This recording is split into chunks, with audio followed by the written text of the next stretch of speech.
तो हेलो दोस्तों। आज के इस वीडियो में हम लोग पढ़ने वाले हैं एक सर्कुलर पजल। देखो, सर्कल की पजल सभी एग्जाम्स में पूछी जाती है। आप लोग चाहे कोई भी एग्जाम दे रहे हो, फिर चाहे आप लोग एसएससी का एग्जाम दें, कोई सा भी एसएससी का आप लोग एग्जाम दे रहे हैं, या फिर आप लोग बैंक का एग्जाम दे रहे हैं, तो उसमें भी आप लोगों से ये सर्किल की पजल पूछी जाती है। और अगर आप लोग यूपीएससी का एग्जाम दे रहे हैं तो भी आप लोगों से सर्किल की पजल सी सेट में पूछी जाती है। और भी बहुत सारे कंपटीशन एग्जाम में, मैं कह सकता हूँ सारे ही लगभग कंपटीशन एग्जाम में आप लोगों से सर्कल की पजल पूछी जाती है। तो आज हम एक सर्कल का पजल करने वाले हैं। तो सर्कल की पजल करने से पहले मैं आप लोगों को छोटे छोटे ना कुछ बेसिक्स बता देता हूँ। अच्छा, मैंने आप लोगों को इससे पहले बॉक्स की पजल कराई थी और उसके भी छोटे छोटे बेसिक्स बताए थे। तो आज मैं आप लोगों को पहले सर्कल का थोड़ा सा बेसिक्स बताता हूँ, उसके बाद हम लोग ये सर्कल की पजल सॉल्व करेंगे। ठीक है, चलो। देखो, सर्कल की पजल में क्या होता है कि सर्कल की पजल में बेसिकली ज्यादातर लोग कैसे बनाते हैं सर्कल की पजल। देखो, ऐसे ये कोई तरीका गलत नहीं है। मैं ये कहूँ कि अगर आप हम लोग बात करें, देखिए, एक ऐसे सर्कल बना लेने का, ठीक है ना, सर्कल बना लेना है। फिर उसके बाद आप लोग ऐसे 1 2 3 4 5 6 7 8 9 10 11 12 जितने भी लोगों के बारे में पूछा गया उन लोगों के बारे में बताया जाता है। लेकिन मैं कहूँगा इस तरीके से ना पजल थोड़ी बहुत कंफ्यूजिंग हो जाती है। तो अगर आप लोग मेरी पर्सनल एडवाइस मानोगे तो आप लोगों की पजल कभी भी गलत नहीं होगी। बेसिकली ज्यादातर जो आप लोगों से पूछी जाती है ना, वो 6 या 8 लोगों की पूछी जाती है। मैं ऐसा नहीं कह रहा कि 5 या 7 की नहीं पूछी जाती। तो आप लोगों को बेसिकली इस तरीके से बना लेने में ज्यादा आसानी रहती है, क्योंकि इससे ये पता रहता है, जैसे कई बार दिया जाता है कि ये ए जो है ना, वो बी के सामने बैठा हुआ है, तो वो आप लोग ऐसे बना लेते हो आसानी से। और देखो, कई बार जैसे अगर आप लोग बैंक एग्जाम्स की बात करो ना, तो उसमें अनसर्टेन मतलब एक दे दिया जाता है कि भाई उसमें पता ही नहीं कि कितने लोग बैठे हुए हैं। तो उस तरीके की पजल अगर दे दी जाती है ना, तो आप लोग कितने ही बनाओगे। मतलब ऐसे तो आप लोग बना सकते हो कि ये 8 हो गया, ये 10 हो गया, ठीक है ना। अगर आप लोग वैसी वाली पजल कर रहे हो तो आप लोगों को एक बार वो चीज हेल्प कर सकती है कि अगर आप लोगों ने जैसे एक सर्कल बना लिया, अब आप बनाते जाइए कि 1 2 3 जो भी आता जाए जैसे चाहे, ठीक है ना। अब कुछ टर्मिनोलॉजी है वो भी मैं आप लोगों को क्लियर कर देता हूँ। कई बार आप लोगों को दिया जाता है कि A and B are sitting adjacent, मतलब ए और बी साथ में बैठे हुए हैं। तो आप लोगों को कंफर्म ये तो है कि ए और बी साथ में बैठे हुए हैं, लेकिन आप लोगों को ये नहीं पता कि आखिरकार बी पहले आएगा या ए पहले आएगा या क्या चीज आएगी। ठीक है। अच्छा, सर्कल की पजल में एक चीज और मेन रखती है, वो होता है इनका direction. Direction in the sense कि जैसे मान लो मैंने ये 8 मेंबर्स का पजल बनाया है। अब कई बार आप लोगों को हो सकता है कि वो दे दे कि वो बाहर की तरफ फेस करे हुए हैं, और कई बार आप लोगों से दे दे वो अंदर की तरफ फेस करे हुए हैं। अगर वो दे रखा है कि 8 के 8 अंदर की तरफ फेस करे हुए हैं, वो तो बहुत बढ़िया है। अगर ये अंदर की तरफ फेस करे हुए हैं तो हम लोग ऐसे बनाएंगे, और इसके राइट जो होगा ना वो इधर होगा, और लेफ्ट जो होगा वो इधर होगा। ठीक है, इधर होगा राइट और इधर होगा लेफ्ट। लेकिन अगर वो ऐसे दे देता है कि सभी के सभी बाहर की तरफ फेस क्यों है, तो फिर इधर राइट बनेगा, ठीक है, और इधर होगा लेफ्ट। मतलब आप अपने हैंड की डायरेक्शन के हिसाब से देख सकते हैं कि अगर आपका फेस अंदर की तरफ है तो आपके राइट और लेफ्ट किधर होंगे, और अगर आपका फेस बाहर की तरफ है तो आपके राइट और लेफ्ट किस तरफ होंगे। ठीक है। दिक्कत तब आती है जब आप लोगों को क्लियर नहीं होता है कि आखिरकार राइट और लेफ्ट किधर है। मतलब एक ही पजल में वो दे देता है कि एक इन भी है और एक आउट भी है। ठीक है। आप लोग धीरे धीरे करके इस वीडियोस को देखते रहिए, आप लोगों को आसानी से क्लियर हो जाएगा। चलो, तो ये थोड़े से बेसिक्स हो गए, बाकी आप लोगों को फर्दर किसी क्लास में हम लोग बताएंगे। अभी हम लोग पढ़ते हैं इस क्वेश्चन के ऊपर। देखो, यहाँ पर दिया गया है कि 8 पर्सन है। ठीक है, 8 पर्सन की पजल है, MNOPQRST।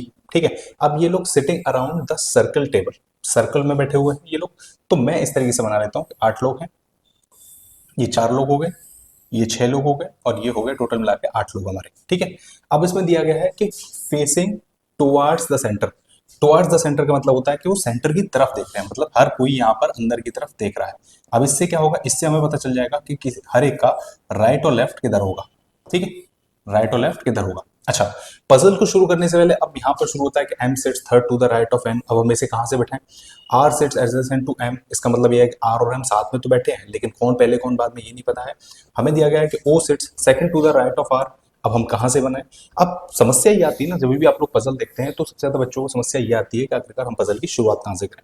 तो देखो, बेसिकली 2 3 चीजें होती है, पॉइंट्स जो आप लोग की मतलब की नोट लिख सकते हो या कुछ भी आप लोग समझ सकते हो, वहां से आप लोग पजल शुरू कर सकते हो। देखो, पहली चीज होती है कि आप लोगों को कोई चीज ना एकदम फिक्स दे रखी है।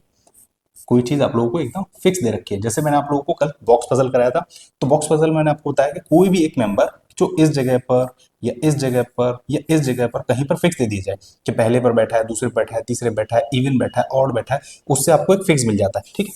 अब अगर हम सर्कल में बात करें तो आप लोगों को यहाँ कैसे फिक्स मिलेगा। अगर फिक्स ना मिले तो हमें देखना होता है कि नंबर ऑफ रिलेशंस किसके साथ दिए गए हैं।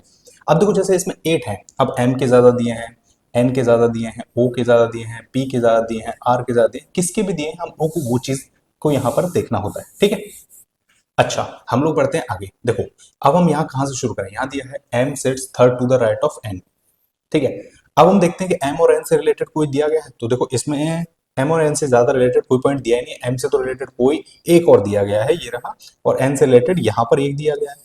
तो इससे तो हम लोग ज्यादातर शुरू करने के बारे में सोच सकते हैं, ऐसी बात नहीं कि इससे नहीं कर सकते, सोच सकते हैं, ठीक है। अच्छा, और हमने एक सेकेंड, ये कहाँ मूव कर गया, ओहो just a second, just hold on, ठीक है, ठीक है। अच्छा, तो हम लोग चलो पहली लाइन से अगर मैं शुरू करके बताऊं, मैं तो देखो किसी भी लाइन से शुरू करके बता दूंगा, लेकिन आप लोग बेसिकली समझ रहे हो, सीख रहे हो, तो आप लोगों को कहां से शुरू करना है। हम लोग चलो एक काम करते हैं, हम लोग पहली लाइन से शुरू कर लेते हैं। m sits third to the right of n। अब देखो m कहां बैठाना है, m आपका जहां मन करे वहां बैठा सकते हो।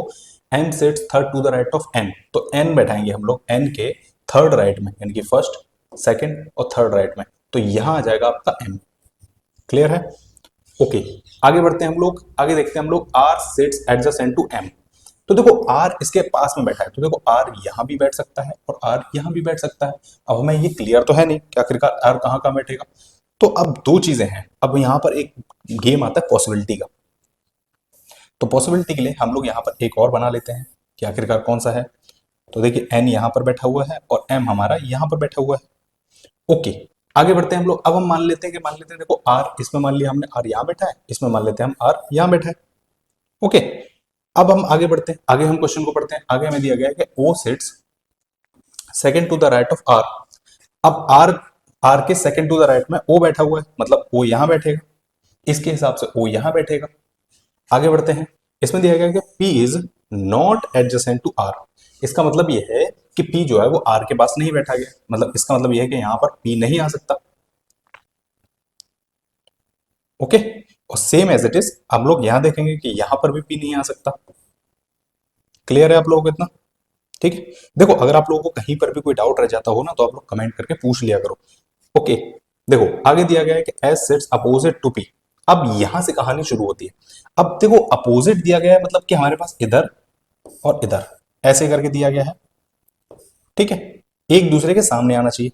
अब इसमें से आपको कौन सा ऐसा दिख रहा है जो एक दूसरे के आमने सामने आ सकता है, सिर्फ एक यही वाला दिख रहा है हमें। इसमें भी अगर हम लोग बात करें तो इसमें यही दिख रहा है जहां पर दो एक आमने सामने आ सकते हैं, इसके अलावा तो और कोई तीसरा नहीं दिख रहा है। दिख रहा है तो आप लोग कमेंट करके मेरे को बता देना। अब ये कैसे बैठेगा, अब हमें पता है कि यहां पर तो पी आ नहीं सकता, तो यहां पर ऐसा आ जाएगा और यहां पी आ जाएगा, ये तो बन ही सकता है ना। देखो यहां पर ऐसा आ जाएगा, ऐसे यहां पर पी आ जाएगा, ये तो बन ही सकता है ना। आगे हम पढ़ते हैं कि T is adjacent to neither Q nor R. तो यानी कि टी जो है ना वो क्यू या एन के साथ में नहीं बैठा है, ठीक है। अब देखो टी जो है वो एन, अब यहां तो टी आ नहीं सकता, यहां पे टी आ नहीं सकता, तो टी यहां आ जाएगा। इसको थोड़ा इसको मिटा के लिख देते हैं हम। देखो टी यहां आ जाएगा और क्यू यहां आ जाएगा, ये बन सकता है। अच्छा इस वाले में देखते हैं, ऊपर वाले में अगर हम बात करें इस वाले में, तो देखो टी और एन, अगर मैं टी यहां बनाता हूं तो भी क्यू यहां आएगा, तो भी टी और क्यू साथ में नहीं बैठ सकता।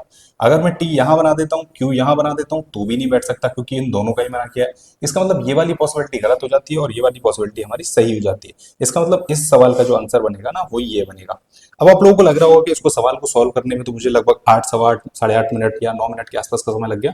तो देखो इस चीज को ना आप लोग इस तरीके से समझो कि मैंने आप लोगों को एक एक पॉइंट टू पॉइंट समझाया भी है, उसके बेसिक भी समझाए हैं। इसको बनाने में हार्डली आपको ज्यादा से ज्यादा अगर आप लोग प्रैक्टिस करते रहोगे ना, तो 1.5 या मैं बात करूं सिर्फ हार्डली 2 मिनट लगेंगे, ठीक है। इससे ज्यादा आप लोगों को टाइम नहीं लगेगा, बशर्ते आप लोग प्रैक्टिस करते रहें और सेशन को फॉलो करते रहें। और आपके अगर कोई डाउट आए तो वो आप लोग नीचे कमेंट करके पूछ सकते हैं।